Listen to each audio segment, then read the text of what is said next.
Okay, next tutorial. This one, hopefully, if you guys have seen the movie, you'll recognise the look. It's basically called the Jackal. It's one of the ghosts from the movie 13 Ghosts. This look was actually, well, the Crazy 507 actually requested the Angry Princess from this film, and it got me thinking about other looks from the films. So I thought I'd start off with this look, just because it seemed the most interesting to me. I will be doing the Angry Princess. Don't worry, I'll do it definitely. But for this one, I just thought it'd be fun to try and make the box and have a play around and all that jazz. And I don't know, it's quite cool, isn't it? It's not that much hard of a look to do, really. It's just, I mean, the props like the costume and the box take the longest time. But, I don't know. I think it pays off. It's quite a freaky look for any party or Halloween, anything really. Sorry for the crudeness of the box. I just, I didn't have a massive amount of time free to make it, so I hope this is okay. So if you want to see how to do this look, keep on watching. Okay, to start off with, I'm going to apply prosthetic. Now, you don't have to apply prosthetic. The only reason I'm doing this is because I have a mould lying around of a brow piece that I use for my Buffy Vampire Slayer, the Kinderstod Makeup that I made for that. And it seems perfect for this look. It's just literally like an angry brow piece that I made out of gelatin. You don't have to do that at all. I mean, if you watch my Saw video, you can see you can make brow definition with highlighting and shading. So you don't need it. It's just I think this will added depth and it'll just complete the look, I think. And plus, as I said, I've got it lying around. So, yeah, so I'm going to apply this. I'm using gelatin, as you probably know if you watched my videos before. Gelatin dissolves insanely easy with witch hazel, the edges, so you can blend it very, very well. And it's reusable. So if you look after it, clean it, you can melt it down and reuse it for another mould, another mould, etc. So I'm going to take some Prosthetic, which is a medical and prosthetic adhesive, and I'm going to apply that to the back of my prosthetic. I use M.A.C Prosthetic because it's really, really, really durable and it stays in place. It's a brilliant adhesive. But a lot of people have been messaging me lately saying how they can't get hold of it. I mean, where'd you get hold of it?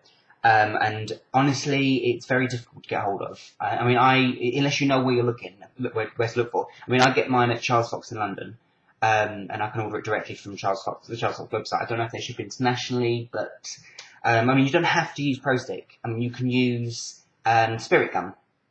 That works just as well. I mean, it's not as strong, but it works. It does the job. So absolutely use spirit gum if it's easier to get hold of. I'm going to apply that to the area where my prosthetic is going to cover, and I'm going to let that dry. Doesn't matter if you get this in your eyebrows. Same with most spirit gums. As long as you can get there's a solution or the water soluble, so you can get it out. It's not a problem. So yeah, go mad. So once it's gone dry and it's tacky, when you touch it, you can pull your skin away. You know it's ready for the application. If you're using spirit gum, I would say don't let it dry altogether because, not unlike Prosthetic, it loses its tackiness after a few minutes. So get it while it's still sticky. Okay.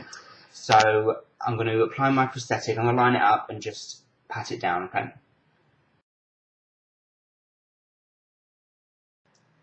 I always leave the edges on my piece or the flashing just so I can blend it away with the blending medium, so in this case witch hazel, just so then I know I get a nicer edge and I don't get a tear, because we don't want that at all. So now I'm going to go in with some more Prosthetic or spirit gum and just lift up the edges and just put some on there and just hold it down just so it's all completely stuck down.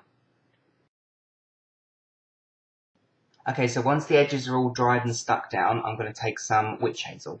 Now you can get witch hazel from quite a lot of places. I mean, I was surprised the amount of places where you can get it.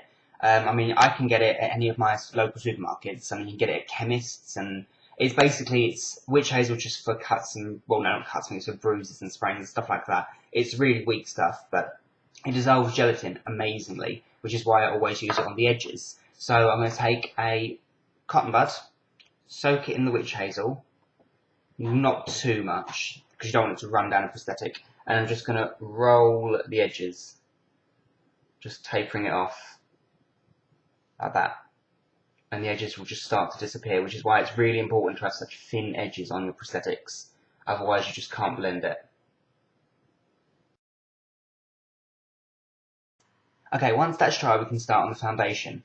Now this one's a little bit tricky because from the film, in certain lights it changes, so it seems to be, in some scenes it's white, the foundation, sometimes it's like grey, other scenes you can see flesh tone. So what I've done is I've made a mixture of Snazaroo Clown White, So quite a lot of Clown White Snazaroo. It's like a cream. I mix some water into it to make like a paste, and then about half of that amount I use of Studio Fix Fluid by M.A.C in NC15. It's the lightest shade they do. And to that I added a couple drops of black watercolour by Snazaroo, because that gives me this type of shade. I don't know if you can see that. It's like a really off-white, grey, flesh tony. It's bizarre, but the foundation brings out the flesh tone in it at least, and it's more grey than anything else. Okay, so I'm just going to set that aside for 1 second because I'm going to apply some Collodion first. So I'm going to get some skin texture and some scarring going on. It's like this. It's the stuff I use for my Joker tutorial for the scars. It's by Kryolan. It basically it goes on wet, and once it dries, it puckers the skin around it. It's quite strong, so try not to get it too near your eyes, okay? Because it'll make your eyes water. So I'm literally going to apply that. Firstly, all around the edges of my mouth. Okay, not on my lips though, because that would sting. So yeah, so I'm just going to apply it all around my mouth. Okay, whilst that's drying, I'm just going to go on my eyes, just sweeping a couple lines just underneath my eyes. Just going to put some down the sides of my nose as well, and over my nasal labial folds a little bit as well, just down there, just to make this area really stand out. Okay, you can start to see now how the effect that Collodion gives. It's just for the texture really, just to the adding sunkenness, the adding depth basically. So now I'm going to take some Mehron Modelling Wax, or nose putty, whichever you prefer to use, and just roll it into a little ball. You've got to be very quick with this stuff because the second it starts getting hot, it starts to melt. So be very careful, okay? So this is for the cuts on the face. So I mean the ones that are in here, I'm just going to use colouring on. I'm going to do some just minor scratches that don't need that much depth, to be honest, because you can do a lot of it with highlighting and shading, but this is just for the big cuts. I'm just going to take some more Prosthetic and just apply it to the area where I'm going to have the cuts, just so then I've got a tacky surface for the wax to stick to. I learned this a little while ago because I don't like working with wax at the best of times because I just find it fiddly and I just don't like it, which is my own personal opinion. But I found that by applying this first, it gives a good base for it to stick to, because my skin's can be oily in places, so it doesn't stick as well when it falls off and stuff like that. So by doing this, it bonds to the skin and stays there, which is really good. So I've just covered two here and one down here, one here and one across. So 3 on that side and 2 on that side. Okay, so let that dry. And remember, I'm going to do loads and loads of little cuts as well, but without the wax. So I'm going to let that dry, and then I'm going to apply my wax directly on top of it. Okay, so I'm going to take my wax and I'm just going to stick it right down. Just like that, okay? So you should smooth the edges off so they taper out. It might be easier to use a spatula, to be honest. Okay. So just make sure all the edges are blended out. We don't have to cut into it just yet. It's just to get the raised area of the skin first, really.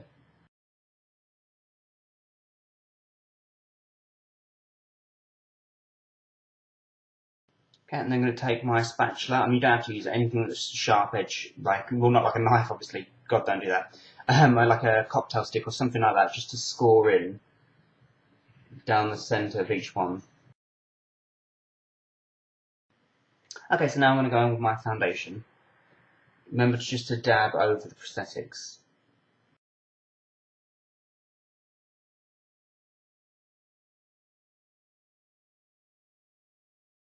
Okay, so I did 2 coats of that and let it dry. And now I'm going to take my Snazaroo black watercolour and I'm just going to apply that on my eyelids and just underneath my eye. Doesn't need to be blended because I'm going to work on that next. Okay.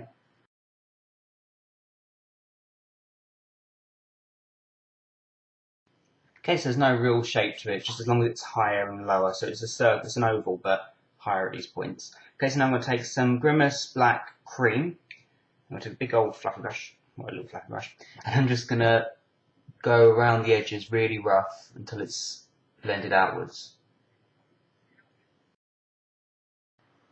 Okay, so it will start looking like this.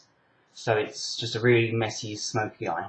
So now I'm going to take the same cream black and a smaller brush this time, and I'm just going to start tracing little tiny, very lightly, small areas where I want there to be lots and lots of wrinkles or creases, or yeah, so just like nasal labials and basically most of the places where I put the Collodium. So it's going to start looking very cartoony, and yeah, that's fine because that's why I'm using the cream, because we can blend and taper it off and everything. It's fine. So and I just went under my nose, 2 little black points, just because from a distance it changes the shape of the nose. It's just a nice little trick to use, really. Okay, so now I'm going to take a clean brush, small clean brush, and I'm going to use the same foundation that I used on my face, but a tiny, tiny, tiny amount, hardly any. And I'm just going to start blending these lines outwards, or in the same direction they are, basically.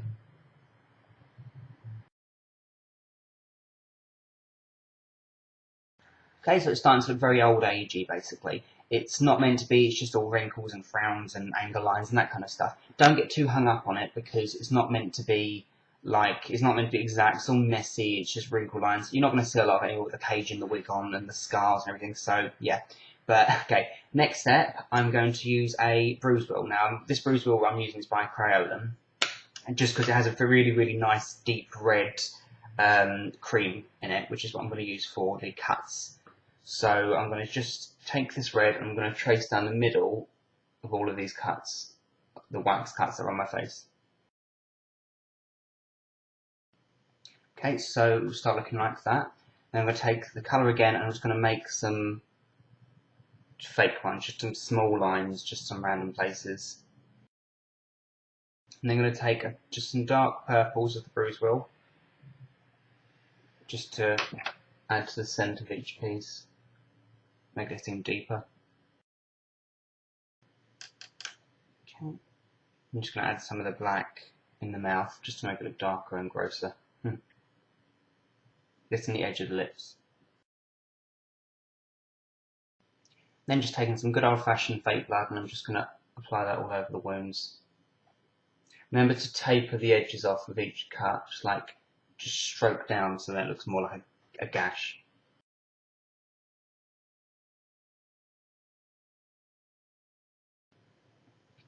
Okay, and for the mouth I'm just going to apply some more black, because it needs to be as dark as possible, dark and messy and, yeah, gross basically. I'm going to apply some blood to it as well, I think. Okay, so try and make it not messy, but blended. You don't want to look like just you've been eating coal. You don't want that. But just dark enough so, yeah, it's really weird from a distance. But now I'm going to use some fake blood. This is my own mixture of fake blood because I know it's edible, and I'm going to apply that all in the inside. Okay, so I then just put my wig on, which is just a normal black synthetic wig that I've just backcombed, and it had a fringe, but I've just managed to backcomb that out of the way a little bit. Okay, put all of it. There we go. The costume is just literally, I just grabbed some fabric and just sewed, a long sleeved, as close as I can make to a straight jacket in a short amount of time. Does the job. Yeah. So, yep, and obviously can't forget the #1 prop of this look, other than all the belts and the coat and the hair. There is, of course, the cage. This I really quickly made this, so excuse the crudeness of it. Yeah, it's just literally just loads of cardboard stuck together, cut apart. I sprayed it with loads of different colours, blacks, greens, golds, silvers. Yeah, you get the idea. But it is literally cardboard, hot glue gun together. Yep, so there we are, all done. I just popped some contact lenses in just to complete the look. It's all very Linda Blair Exorcist-y, isn't it? But anyway, yeah, so it's not too complicated. The only overly complicated bit about this look is the brow piece and the box. And the box can be made, it just takes time. And the brow piece, as I said, you don't have to use. And the only reason I use it is because it adds extra depth. And I haven't got to block out my eyebrows that way. And yeah. If you guys want a tutorial on how I made the costume or the box, let me know. Or I could just write in the description box how to do it. It's not that difficult. It's just, as I said, time consuming, really. Oh, before I finish, there's one thing I want to say about the teeth. I was going to use like a nicotine or a blackout gel on my teeth to make them look rough and gross, but instead I'm just going to use some of my evil clown, my Wes Craven teeth, just to make it look a bit more scary. But I would definitely recommend using that, at least that on your teeth, because otherwise it would look way too clean. So I hope you guys enjoyed the look and the tutorial. If you like it, make sure to thumbs up and rate and comment and subscribe and all that jazz. And yeah, so until next time, bye!